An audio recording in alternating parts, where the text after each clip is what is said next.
దివ్యవాణి ప్రేక్షకులందరికీ నా శుభాభివందనాలు. ప్రియ సహోదరి సహోదరులారా, ఈ మధ్యాహ్న కాల సమయంలో సమరయ స్త్రీ ఏ విధంగా నన్నెవరు చూడరు అని నీళ్లు చేదుకోవడానికి వెళ్ళిందో, ఆ మధ్యాహ్న సమయంలో అక్కడికి వెళ్తే సమరయ స్త్రీ దొరుకుద్దని ప్రభు వెళ్ళారు. ఆమెని జీవజలం ఇచ్చారు. ఆమెకే కాక ఆమె నివసిస్తున్న ఆ గ్రామానికి అంతటి కూడా రక్షణ ఇచ్చారు. అదేవిధంగా ఈ మధ్యాహ్న కాల సమయంలో మనం వినే ఈ వాక్యం మనకి జీవం ఇచ్చి మనకు రక్షణ ఇచ్చేటట్లుగా మనం ఈ యొక్క కొద్దిసేపు వాక్యాన్ని మాట్లాడుకుందాం. ఈరోజు అంశం ఏంటంటే తగ్గించుకొని ప్రార్థన చేయాలి. ప్రార్థన చేసే వాళ్ళు ఎవరైనా సరే తను తాను తగ్గించుకోవాలి అంటున్నారు. తగ్గించుకుని వారు హెచ్చించబడుదురు, హెచ్చించుకుని వారు తగ్గించబడుదురు అని చెప్తున్నారు. కాబట్టి ఈ రోజున ప్రభు చెప్తున్నారు తగ్గించుకోవాలి, తగ్గించుకొని ప్రార్థన చేయాలి. ఎవరైతే తగ్గించుకొని ప్రార్థన చేస్తారో వాళ్ళని నేను దీవిస్తాను అని చెప్తున్నారు. దినచర్యలో 2వ అధ్యాయము 7వ వచనం నుండి 13-14 వచనాల వరకు చెప్తున్నారు. నేను వానలు కురిపింపనప్పుడు, దేవునికి స్తోత్రం, ఎప్పుడైతే వానలు కురిపించకుండా ఉన్నారు, ఇక్కడ తగ్గింపు లేని జీవితం, దేవునికి విరుద్ధమైన జీవితం, దేవునికి వ్యతిరేకమైన జీవితం, దేవునికి వ్యతిరేకమైన మాటలు, దేవునికి వ్యతిరేకమైన క్రియలు అనేకం చేస్తూ ఉంటాం ప్రియ సహోదరులారా. ఆ సమయంలో దేవుడికి కోపం వచ్చి వానలు కురిపించకుండా ఉన్నారంట. నేను వానలు కురిపించినప్పుడు, మిడతల దండును పంపించినప్పుడు, అంటురోగములు వ్యాపింపజేసినప్పుడు, ప్రజలు నాకు మొరపెట్టి పశ్చాత్తాపడి దుష్కార్యములు విడనాడినప్పుడు వారి మొర నేను ఆలకింతును. మన మొర ఎప్పుడు ఆలకిస్తారు? ఇక్కడ ప్రశ్న అది ప్రియ సహోదరులారా. మనం రోజు ప్రార్థన చేస్తాం, కానీ కార్యాలు ఏం జరగటంలా. ఎందుకు జరగటలేదు అంటే మన మొర ప్రభు ఆలకించలేదు. అయితే ప్రభు ఎప్పుడు మొర ఆలకిస్తారు అంటే, ఇక్కడ ప్రభు ఏం చెప్తున్నారంటే, మీరు చేసిన పాపాలను బట్టి, మీరు చేసినటువంటి అతిక్రమాలను బట్టి, మీరు చేసినటువంటి విరుద్ధ కార్యక్రమాలను బట్టి నేను వానలు కురిపించకుండా ఉన్నప్పుడు, మిడతల దండును పంపించినప్పుడు, అంటురోగాలు వ్యాపింపజేసినప్పుడు, ప్రజలు నాకు మొరపెట్టి పశ్చాత్తాపడి దుష్కార్యాలన్నీ విడనాడినప్పుడు నేను వారి మొర ఆలకిస్తాను. దేవునికి స్తోత్రం. అంటే మనలో దుష్కార్యాలు ఉన్నాయి ప్రియ సహోదరులారా. మనలో రకరకాలైనటువంటి శోధనలు ఉంటాయి. మానవులం కాబట్టి రకరకాల పాపాలు ఉంటాయి, రకరకాల శోధనలు ఉంటాయి.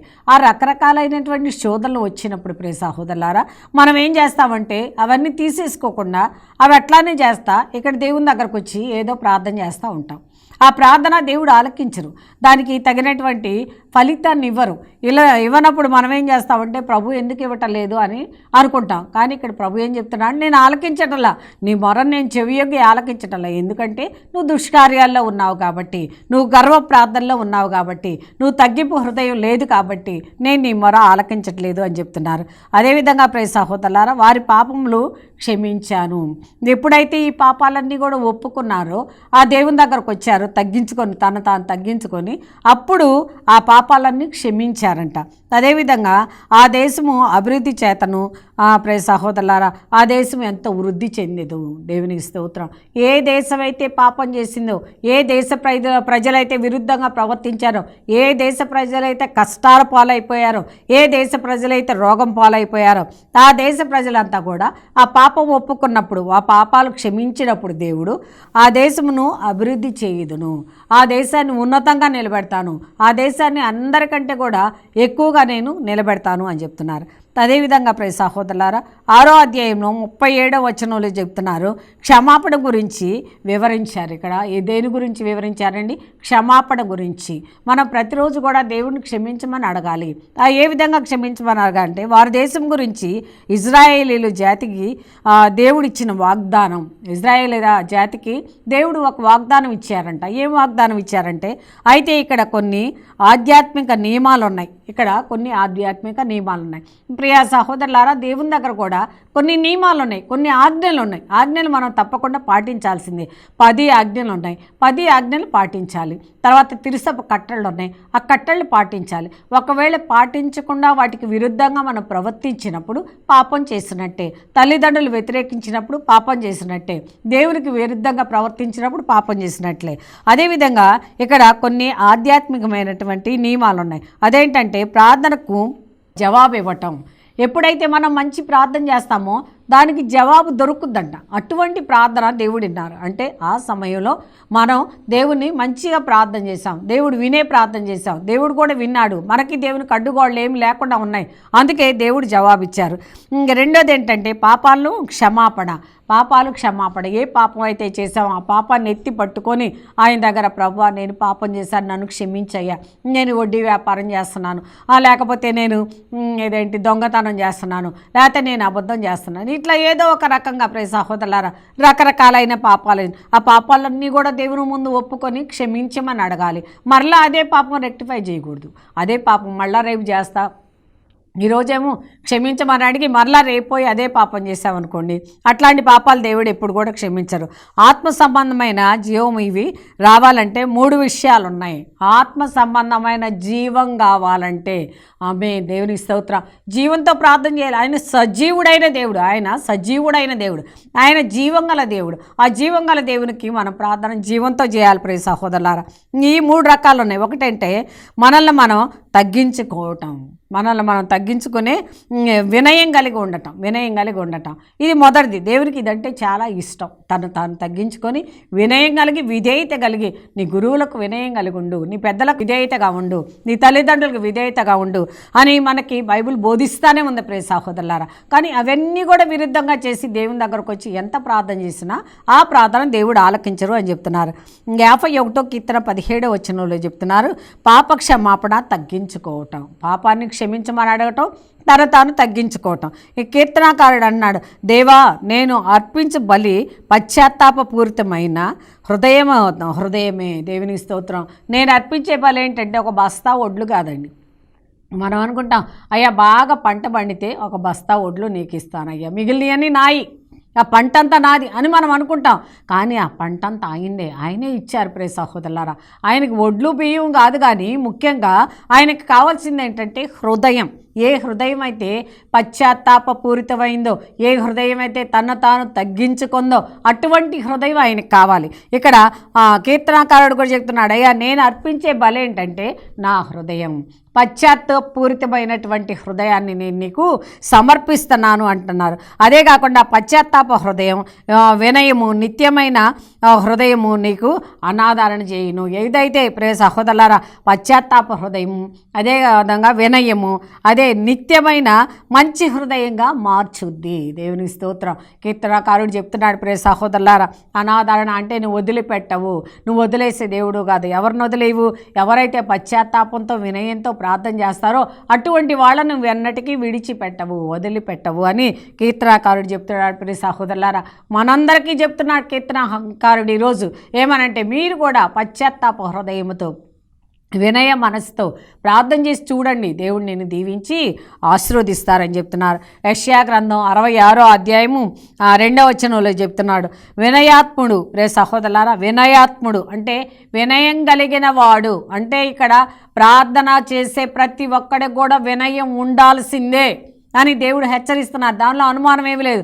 నేనేం వినయం లేకపోతే ఏమంటా ప్రార్థన బాగా చేస్తున్నానుగా అనుకోవచ్చు, కానీ దేవుడు అట్లా ఒప్పుకోవట్లేదు. ఖచ్చితంగా వినయం గల హృదయం ఉండాల్సిందే. అదే కాకుండా పశ్చాత్తాప మనసు ఉండాల్సిందే. రెండోది ఏంటంటే పశ్చాత్తాప మనసు ఉండాల్సిందే. ఎప్పుడైతే నీకు పశ్చాత్తాప మనసు వస్తుందో అప్పుడే దేవుడు నిన్ను దీవిస్తారని చెప్తున్నారు.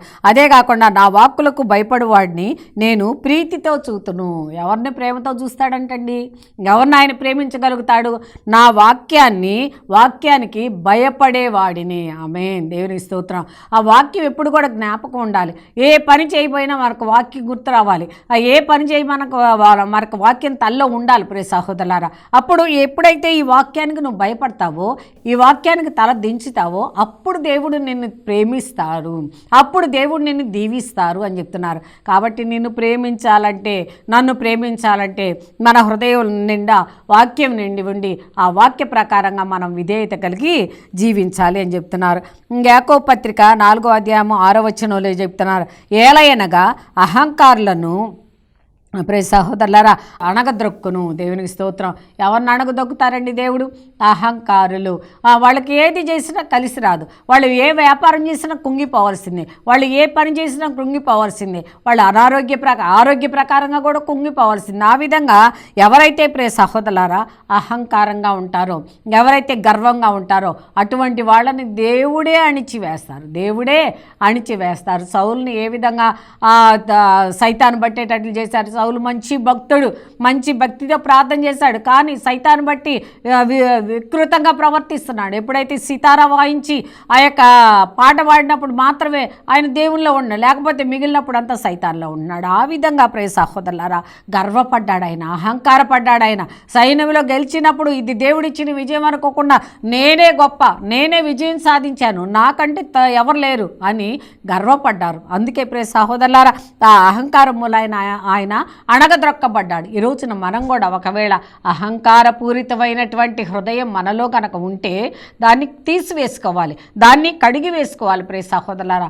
అప్పుడే దేవుణ్ణి ఇంటికి వస్తారు, అప్పుడే దేవుణ్ణి ఇంటిని తాగుతారు, అప్పుడే నీ ఇంట్లో ఉన్న ప్రతి ఒక్క మనిషిని తాగుతారు, దేవుని బిడ్డలుగా మారుస్తారు. నీకు ఏది కావాలది ఆయన ఇస్తారు అని చెప్తున్నారు. అదే కాకుండా వినయము గల వాళ్ళని కృప అనుగ్రహించునని బైబిల్ చెప్తుంది. బైబిల్ ఏం చెప్తుందండి?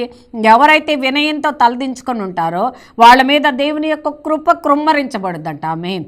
దేవుని స్తోత్రం. కాబట్టి ప్రియ సహోదరులారా నా మీద ఆయన కృప కృమ్మరించలేకపోతున్నారు, అందుకే నేను జీవించలేకపోతున్నాను సరిగా, లేకపోతే నేను బ్రతకలేకపోతున్నాను సరిగా. నేను సరిగా బ్రతకాలంటే నేను కూడా వినయం కలిగి ఉండాలి, విధేయత కలిగి ఉండాలి. అప్పుడు దేవుడు నా మీద ఆయన యొక్క కృపను కృమ్మరిస్తాడు అని చెప్తున్నాడు. అదేవిధంగా మొదటిది ప్రియ సహోదరులారా మనల్ని మనం తగ్గించుకొని వినయం కలిగి ఉండాలని చెప్పాం. రెండోది ఏంటంటే దేవుణ్ణి వెతకటం ప్రారంభించాలి. నిన్నటిదాకా ఎట్లా వెతికామో మనకు తెలియదు, కానీ ఈ రోజున వాక్యం విన్న తర్వాత నేను ఇంకా అధికంగా వెతుకుతాను. దేవుని స్తోత్రం. ప్రియ సహోదరులారా మనం ఒక్క విషయం గ్రహించాలి. ఏంటంటే ఎంత ప్రార్థన చేస్తే, ఎంత ఎక్కువ సమయం ఇస్తే అంత ఆరోగ్యం, అంత ఆనందం, అంత సంతోషం, అంత సమాధానం, అంత కృప, అందరూ నిన్ను ప్రేమించేటటువంటి ఆ గొప్ప సమయం దేవుడు నీకు ఇస్తారు. కానీ మనం ఏంటంటే ఒక అర్ధగంట చేసి, ఒక పావు గంట చేసి, అమ్మయ్య నేను ఈరోజు ప్రార్థన చేసుకున్నాను, ఉదయం లేవగానే ప్రభువా నన్ను కాపాడయ్యా, ప్రభువా నన్ను దీవించయ్యా నీకు స్తోత్రం, సాయంకాలం పడుకోబోయేటప్పుడు ప్రభువా నన్ను ఇప్పుడు దాకా కాపాడావయ్యా నీకు స్తోత్రం, ఎప్పటిదాకా సీరియల్ చూశానయ్యా నీకు స్తోత్రం, ఆనందంగా ఉన్నానయ్యా నీకు వందనాలు, ఇట్లా ప్రార్థన చేయాలి. ఇదేంటంటే ఊరికే మనల్ని మనం సాటిస్ఫై చేసుకునే ప్రార్థన. ఇట్లాంటి ప్రార్థన దేవునికి అక్కర్లేదండి. నిజంగా హృదయాన్ని పగలగొట్టుకొని ఎప్పుడైతే హృదయాన్ని తెరచి నిజమైన ప్రార్థన చేస్తామో అదే నిజమైనటువంటి దేవుడు చూసే ప్రార్థన. ప్రియ సహోదరులారా దివ్యవాక్కు కార్యక్రమంలో చిన్న విరామం తీసుకుందాం.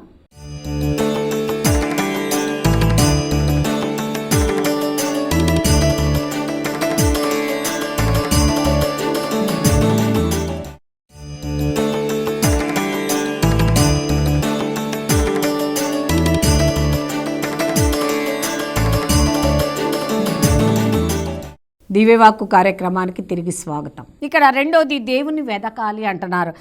రాజుల దినచర్యల్లో 2వ గ్రంథంలో 15వ అధ్యాయము 1-2 వచనాలు చెప్తున్నారు.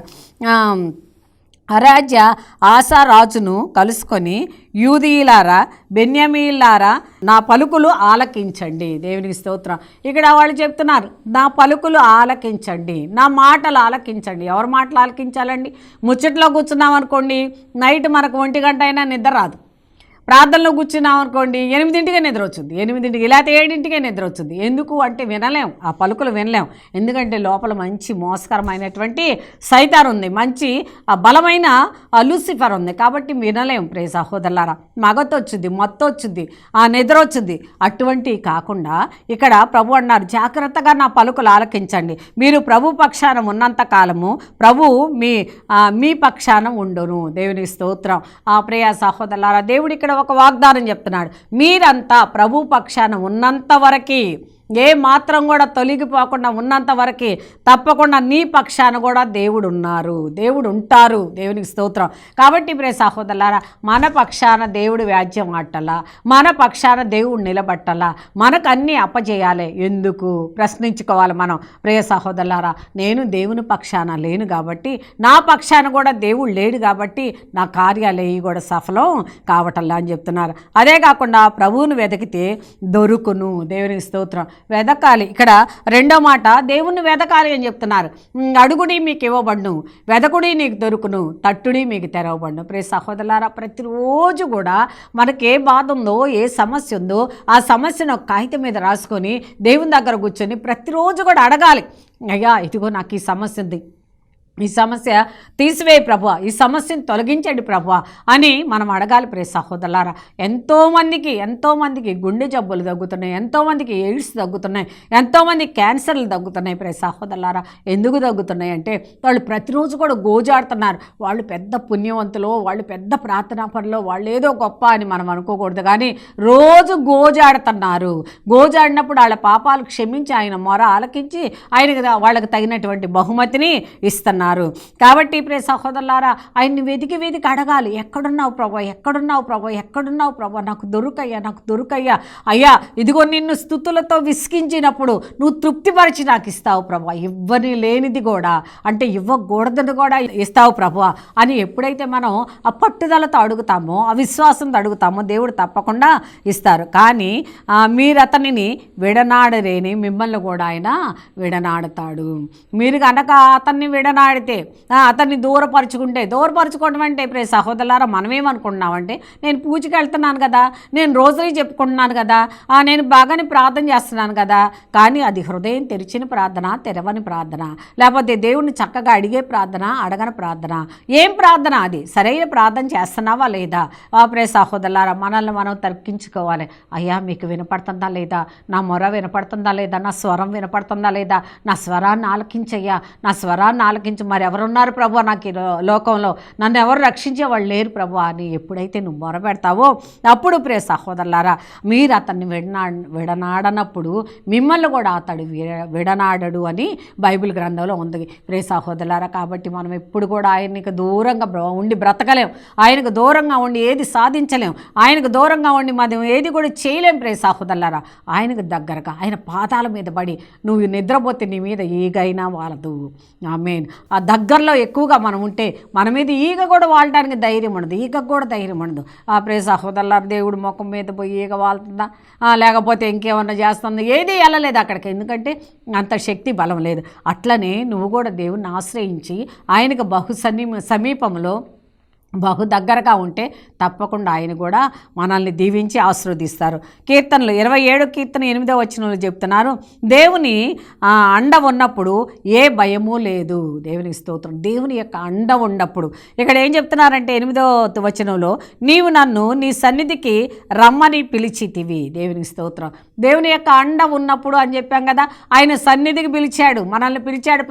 ప్రతి ఆదివారం ఆ యొక్క దేవాలయ గంటలతో మనల్ని ఆహ్వానిస్తారు, ఆహ్వాన పత్రిక పంపిస్తున్నారు. ఇదిగో నా ప్రియ బిడ్డ 8 గంటల కల్లా నీకు గంట కొట్టి నేను నిన్ను పిలుస్తున్నాను. నన్ను మనం ఏం చేస్తాం, ఏముందిలే పాటలు పాడుతున్నారుగా పాడుకొని వెళ్దామంట, ఇంకేముందిలే ప్రసంగమేగా అయిపోయినాయి అంట, సప్రసాదం టయానికి వెళ్ళి ఒక సప్రసాదం తీసుకొని వచ్చేద్దాంలే అనుకుంటాం.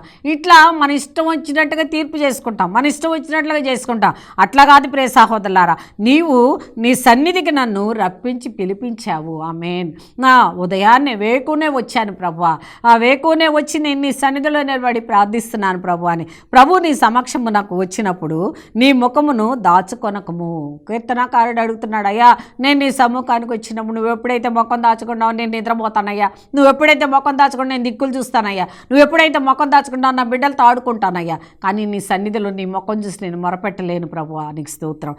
కాబట్టి ప్రియ సహోదరులారా, దేవుని యొక్క అండ ఉన్నంత వరకు మనకు భయం లేదు. కాబట్టి ఆయన ముఖం చూసి నీ ముఖం వైపు నేను చూస్తున్నాను ప్రభా, నీ ముఖం ముఖం మీద నేను ఆశ పెట్టుకున్నాను ప్రభు అని ఆయన ముఖం వైపు చూసి ఎప్పుడైతే నువ్వు మొరపెడతా ఉంటావో అప్పుడు నీకు కావలసిన దానికంటే కూడా, నువ్వు అడిగిన దానికంటే కూడా 1000 రెట్లు ఎక్కువగా అధికంగా నీకు ప్రసాదిస్తారు. ప్రియ సహోదరులారా, 34వ కీర్తన 10వ వచనంలో చెబుతున్నారు దేవుని మంచితనం ఏంటి, దేవుని యొక్క మంచితనం ఏంటి. ప్రియ సహోదరులారా, సింహపు పిల్లల ఆహారము దొరకని సమయంలో ప్రియ సహోదరులారా అలమటిస్తాయి. సింహం పిల్లలకు ఆహారం దొరకనప్పుడు ఏం చేస్తాయి?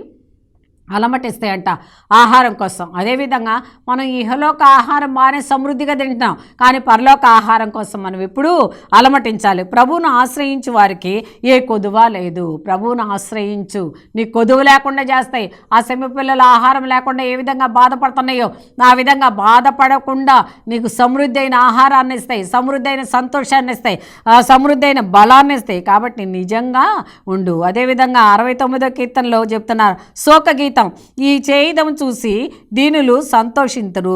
ఎప్పుడైతే నేను కూలిపోయానో అనేక మంది నన్ను చూసి సంతోషిస్తారు, లేకపోతే నేను బాధపడతా ఉంటే వాళ్ళు ఆనందపడతా ఉంటారు. అటువంటి సమయం రాకముందే నువ్వు దేవుణ్ణి అడుగు అన్నాడు. దేవుణ్ణి ఆరాధించి వారు ఉత్సాహం తెచ్చుకుందరు. దేవుణ్ణి ఆరాధించే వాళ్ళు కూరిపాట్లు రావండి, కునికిపాట్లు రావండి, నిద్ర రాదండి. ఉత్సాహంగా ఇంకా ఇంకా ఇంకా ఇంకా ఇంకా ఎంత చేయాలి ప్రార్థన, ఇంకా ఎంతసేపు చేద్దామని కుతూహలంతో ఉంటారంట. ప్రియ సహోదరులారా, ఇర్మియా గ్రంథం 29వ అధ్యాయం 13వ వచనంలో చెబుతున్నారు మీరు పూర్ణ హృదయంతో నన్ను వెతకండి. దేవుని స్తోత్రం. ఏ హృదయంతో వెతకాలండి?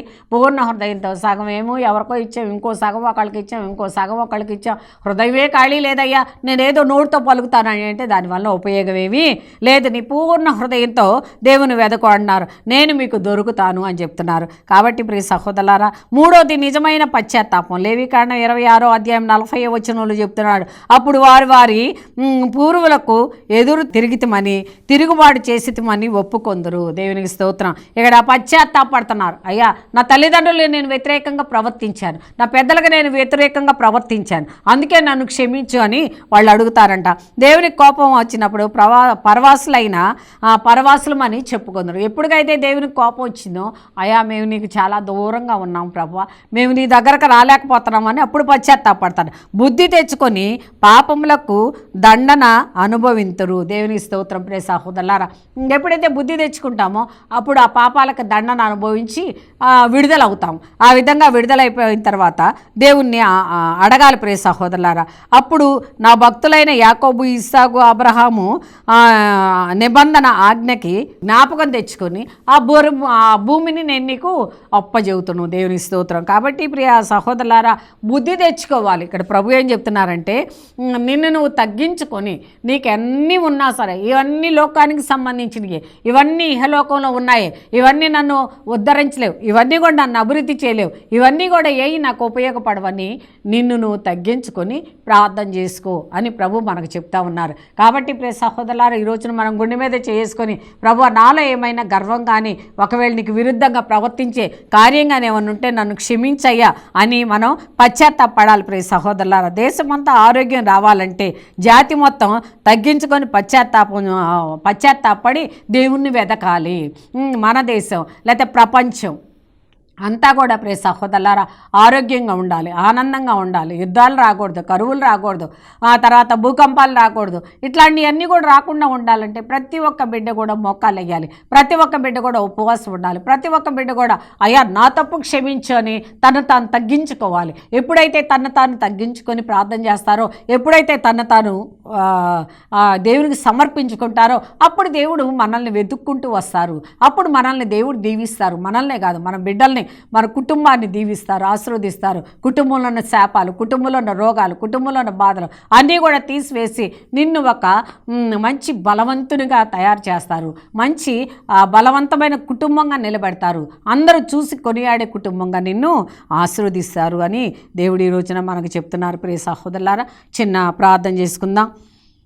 తండ్రి నీకు స్తోత్రం, యేసయ్యా నీకు స్తోత్రం, దేవా స్తోత్రం, తండ్రి స్తోత్రం. అయ్యా ఈరోజు అంశం ప్రభువా, నిన్ను నువ్వు తగ్గించుకోవాలని చెప్తున్నావు తండ్రి, నీకు స్తోత్రం. తెలిసి తెలియక ప్రభువా మేమేమన్నా తల ఎగరేస్తున్నామేమో ప్రభువా, తెలిసి తెలియక తండ్రి మేమే గొప్పవాళ్ళం అనుకుంటున్నామేమో ప్రభువా, తెలిసి తెలియక నాయన మేము ఏదో గర్వంగా అహంకారంగా జీవిస్తున్నామేమో ప్రభువా, మమ్మల్ని క్షమించండి అయ్యా.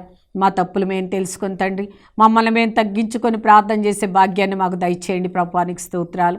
నీ చిత్తమైతే నాయన ఇప్పుడే ఈ క్షణమే మమ్మల్ని, మా కుటుంబాల్ని, మా సంఘాల్ని, అయ్యా మా యొక్క రాష్ట్రాన్ని, మా దేశాన్ని, ప్రపంచాన్ని చూసి దీవించి ఆశీర్వదించిన ఆయన ఉన్నటువంటి కరువులు కాటకాలన్నీ తొలగించి రాబోయే విపత్తులన్నీ కూడా ఆపి నీ కృపలో మమ్మందరినీ నిలబెట్టి బలపరచమని మా ప్రభు అయిన యేసయ్య పేరిట వేడుకుంటున్నాము తండ్రి. ఆమేన్, ఆమేన్, ఆమేన్.